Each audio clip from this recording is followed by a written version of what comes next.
Google દુનિયાની સૌથી મોટી કંપનીમાંથી એક 1,80,000થી વધારે એમ્પ્લોય છે, દરેકને લાખોની સેલરી છે. એમેઝોન 15 લાખથી વધારે એમ્પ્લોય, દુનિયાની સૌથી એડવાન્સ લોજિસ્ટિક કંપની, અહીં પણ દરેકને લાખોની સેલરી. પણ હવે હું એક એવી ઓર્ગેનાઇઝેશનની વાત કરવા જઈ રહ્યો છું જેમાં વર્લ્ડ વાઇડ 5,000થી વધારે સેન્ટર છે, લાખો વોલન્ટિયર્સ છે, દર વર્ષે 1.5 કરોડથી વધારે વોલન્ટિયર અવર્સનું કામ થાય છે, પણ salary budget zero. HR department નથી, કોર્પોરેટ ઓફિસ એ પણ નથી. આ છે BAPS સ્વામિનારાયણ સંસ્થા.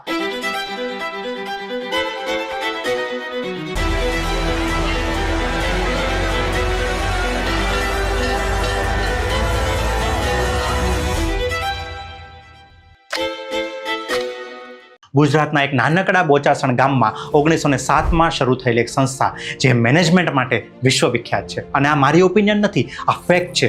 મેનેજમેન્ટના એક રિસર્ચર મકરંદ પરંજાપેયાને સ્ટડી કરીને લખ્યું છે કે આ એક એવર એક્સપાન્ડિંગ સર્વિસ એમ્પાયર છે જે કોર્પોરેટ લેવલ એફિશિયન્ટ મેનેજમેન્ટ સાથે ચાલે છે. NSG બ્રિગેડિયર સીતાપતિ, જેણે 2002માં અક્ષરધામ એટેકનું રેસ્ક્યુ ઓપરેશન લીડ કર્યું હતું, એમણે BAPSના ક્રાઇસિસ રિસ્પોન્સને પોલીસ એકેડેમી અને આર્મી ટ્રેનિંગમાં કેસ સ્ટડી તરીકે ભણાવ્યું છે. એટલે હવે તમે વિચારો કે BAPSમાં કયા લેવલનું મેનેજમેન્ટ ફોલો થતું હશે.